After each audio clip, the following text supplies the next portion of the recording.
this is going to be a little showcase of all of my Jason masks. I don't have the New Line Cinema or the Warner Bros. Cinema yet, but I do have the full Paramount timeline, so I'm going to show off all of those ones and, yeah, talk about them a little.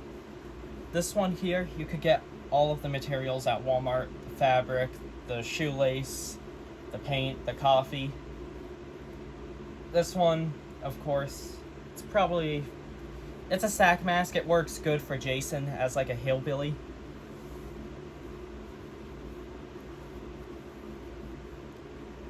But in my opinion, if they went on this route, I feel like the franchise wouldn't have gotten as popular without the hockey mask. The hockey mask really completes Jason, but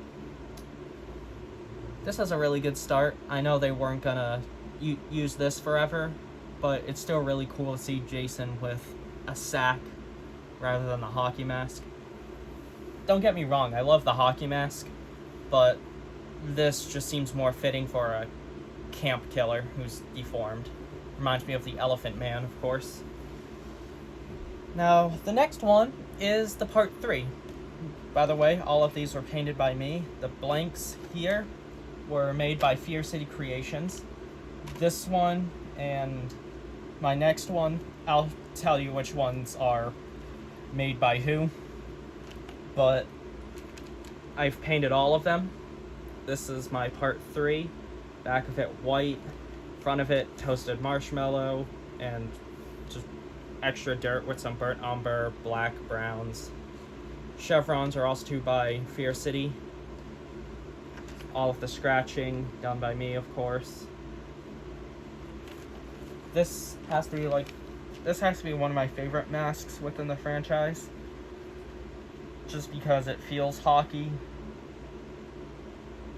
Obviously, the bottom chevrons are pretty cool. It just adds more to the hockey look, if that makes sense.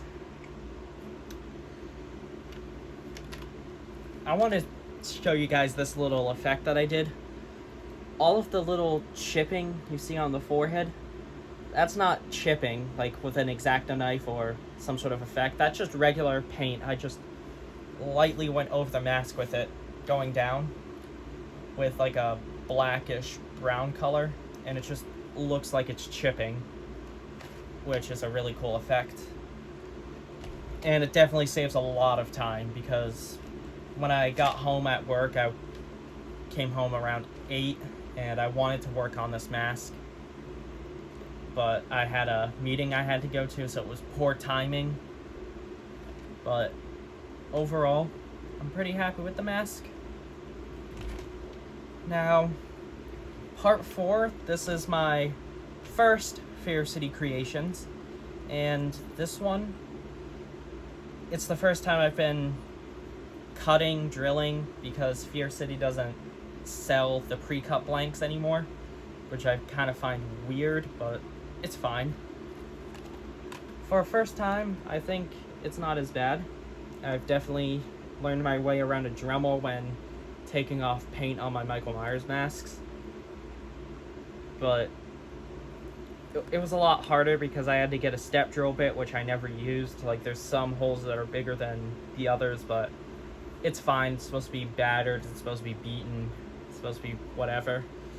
A lot of people prefer the shower scene mask, as it's called. I wanted to do the ending scene mask just because you don't really see it as much, and it's one of my favorite looks because the chevrons are faded at the bottom, and, well, for the part 4 shower scene mask, it is missing the other half of the chevron up here. But also, too, the blood is splattered, and it has that little streak down here for when the mask was hit with the hammer. I always space out the final girls' names in the Friday the 13th franchise. Not a huge fan of the movies. I'm more of a fan of Jason as a character. Tommy Jarvis was pretty cool, but they had to kill him off. But this one is a mix of white and yellow, and I went over it with like a translucent brown, I would say. The blood here is made with food coloring, school glue, and red paint. used my usual mixture for blood, and it came out really good. I always clear coat my masks with either a matte or a gloss look. Like this one has a little bit of a gloss compared to this one right here. I just wanted the glossy look so it looks more authentic, but also too it looks like it was varnished over. And I'm pretty happy with how it came out. The scratches up here are a little bit wonky. Like there's some scratches that are a bit wonky, but again, it's a Jason mask. It's meant to be all beaten up. It's meant to go through a lot. Now, let's move on to my favorite mask within the franchise, and it's going to be a very controversial one, but it's the Part 5 Roy Burns Jason mask. I like this one because my headcanon is that unlike the Part 4 mask right here, the Part 3 was supposed to be like the opposite of Jason. I mean, of course it is, but what I mean is obviously the chevrons on the Part 4 mask are red, or in the whole series. This one is blue, the opposite of red, and it only has the bottom 2 chevrons. It doesn't have a top chevron up here. So I like to headcanon that it was kind of like an anti-Jason or like a yin-yang. Like this is supposed to be like a bizarro Jason, if that makes sense. Like he's not meant to be a killer, it's meant to be more of a hero. That and the blue just reminds me of hockey even more. Inside I painted the mask blue, outside is a antique white, and I blotched it with some brown paint, of course, to look like dirt. And then if you look closely, I added a little ghost chevron. A lot of people like to argue if there's a ghost chevron or not, but there's a ghost chevron. I don't care what anyone says. This blank is not by Fear City, it's by Top Notch Replicas. Same with the straps and the chevrons. I got home at 2 a.m. and the first thing I had to do was work on this. But it was like super late at night. I kind of rushed the paint job, so in the morning when I saw it had a really crappy paint job, so I was like, you know what, I'm gonna fix that. Because it was like super splotchy with yellow, and it just looked like mustard was thrown onto them, so wanted to make it more accurate to the movie, and I think I did. And now we move to Zombie Jason, which is probably the best thing they've done with Jason, and that is the Part 6 mask. In the lighting, I wanted to give it like that khaki color that the mask has. Again, this blank is by Top Notch Replicas, and then with the zombie ones I started adding the mesh around the eyes. The mesh is the Halloween decorations that you would see at Dollar Tree. Like it has they sell those like hanging witches, skeletons, one's even like a jack-o'-lantern. I got the material off of that, cut some of it off. You can see right through it fine. The only thing that's kind of iffy with Jason masks is the straps come in a little bit too big. This one you've definitely seen in a video before when Top Notch decided to send me a second Jason mask, another kit, and I wanted to definitely do something with it, so I decided to turn it into the ending scene mask with the propeller damage here and the bullet hole. And honestly, I think that one came out good. I feel like I got the color pretty spot on this one. I didn't have like the khaki paint that people used, but in the light it looks just like the mask, but then far away it gets like a bit browner in the dark, like in the movie. Other than that, again, another pretty good mask. I believe this is my 4th mask, I want to say. I know I got this mask when I was excited for something, or I was happy with myself, so I decided for a little treat I would buy it. The back is painted black. I always like using clear blanks because I can paint the back of it the base coat, and then the front of it, if I don't like it, I can sand it off. And now, time for my first Jason mask I've ever painted, and that is my part 7. I find it funny, the difference between the Friday the 13th part 5, 6, and 7 mask. I find it interesting because this is a whole lot bigger, obviously. This one's a whole lot smaller, obviously. But the propeller damage was supposed to be on this side right here, but I guess they messed up and was on this side. But it still looks cool either way.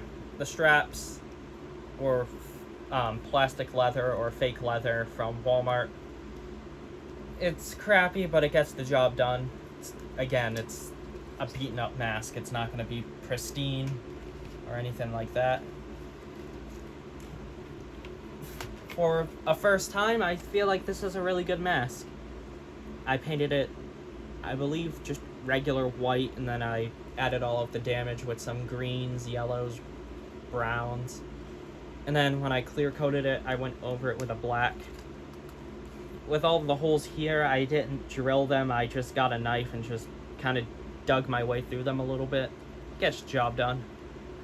One of my favorite facts is that the damage all around the nose, all around the face, that was done naturally. Like, it wasn't anything for, like, the movie. It wasn't made for the movie. It was just natural weathering on the mask. But I think for a first time, again, this is a really good one. The chevron, this one I painted, because in the movie it looks like it's painted on, so. The snaps were originally just fasteners, like the paper clips that you can twist the end of it and it makes like a joint. But I decided to use actual snaps instead. It was very stubborn getting them on, but in the end it was worth it. It looks really cool.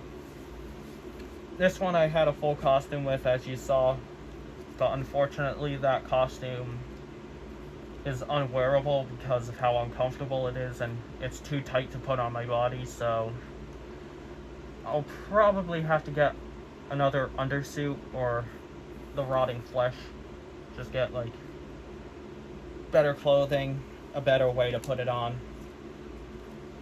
And finally, last but not least, and this is my most recent mask that I've worked on, and that was Jason Takes Manhattan.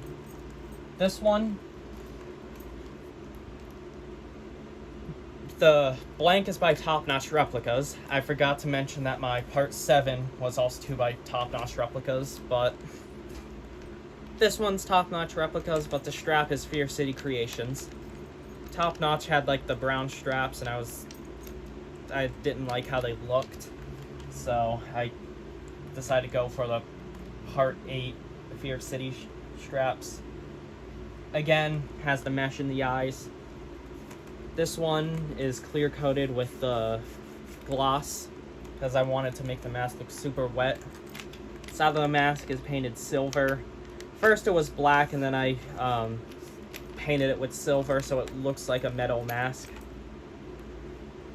This one I didn't do much damage on, just like a few scratches here and there, some brown paint here and there, some black around the edges. I always go by the Mario Kerner reference for a video on YouTube. I'm pretty happy with how this one came out. It was a mask that I didn't really like when I was a lot smaller, but I grew appreciation for it. Not much I can say about this mask, honestly. I painted it with the silver, of course. That was the first base coat on the outside layer. And then I believe I mixed, like, well, first I did like a off-white color, kind of like a khaki or an almond color. And then I mixed that same off-white color with the yellow and just dabbed it on with a paper towel. Added the scratches, of course, and the dirt with brown and black. And that's my Friday the 13th mask collection. If you want to see more of this, I'll probably have a new line cinema mask coming out soon. It's definitely not going to be like tomorrow or anything. The only mask that I have right now is Jason X. But I want to show the complete collection once I get them all. So, see you when I get at that.